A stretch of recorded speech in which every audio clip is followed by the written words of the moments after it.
We are on Pesachim Perek Zayin, Mishnah Yud Gimel, 13th Mishnah in the 7th chapter of Pesachim. Okay, when we read the Psukim of Korban Pesach, we see there's a tremendous focus on the bayit. I think I lost my place there. Sorry about that. Tremendous focus on the bayit, on the house. Okay, celebrate both sell a bayit. They would offer a sheep per house. In one pasuk though, it says the following: "V'natnu al shtei mezuzot ve'al hamashkof." You have to put it on the two doorposts and on the lintel. Al habatim asher yochlu otam bahem. On the houses that you will eat them, which implies you can eat in more than one house. But later on in the same chapter, in pasuk mem bet, later on, this is from Parak Mem Bet. It's a little confusing. It says Toshav Zachir lo yachaba bebayit echad yachel. You have to eat in one house. So which is it? Two houses or one house? That turns out to be a huge machloket. The Kahanti explains. Turns out to be a huge machloket between in the Mechilta between Rabbi Yehuda and Rabbi Shimon. Okay, our Mishnah is according to Rabbi Yehuda. Let's look at the Bartunura for 1 second. The Bartunura says, based on our Mishnah, the Mishnah says you can have shtei chaburot ochlot b'bayit echad. They don't have to eat together. Two chaburot can eat separately, and according to Rabbi Yehuda, even in two separate houses. Why? He says the following: Afilu ni'im shtei chaburot, even if they look like two groups, al Pesach echad for one Korban Pesach, lo ichbat lan, we don't care. The Rachmana Amar, the Torah says, al habat shatim asher yochlu oto. Remember we saw that pasuk. Al habatim. Let's go back to our pasuk. Back here.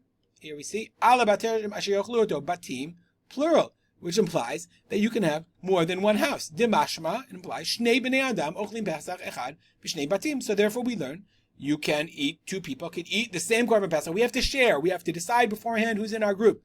But once we do that, then you can eat them in two houses. Dichtiv yochlu shnayim oto Pesach echad. One Pesach, you divide it up. Batim shnayim, two houses. But so then what does he do with the second pasuk that we said, B'bayit echad yachel? He learns out, Aval adam echad eino ochel b'shnei mekomot. But you can't start your Korban Pesach in one place and then move to another place. And that's why it says, B'bayit echad yachel. You have to eat it in one house. She'ein echad ochel b'shnei batim. And from this we learn, Ushtei chaburot ha'ovchot pneihem, two groups that turn their faces, i.e. they're eating separately. Say the Spolters and the Friedmans are both eating the Korban Pesach. We both rented hotel space, but we turn our faces, we turn away. We want to eat separately. Each one of us have their own seder. That's kishnei batim dami, and that's what our Mishnah says you can do. Now we'll see inside the Mishnah after that long introduction.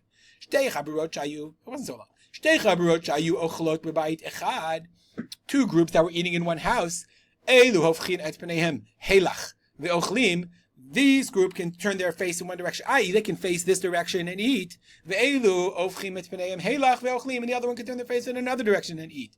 V'hamecham be'emsa. The mecham is the wine warmer. They used to serve wine that was mixed with hot water. I guess it was a warmed drink. That was why they drank it, because all the wine was very, very, the Gemara says the wine was very, very, very strong. So strong you couldn't even drink it.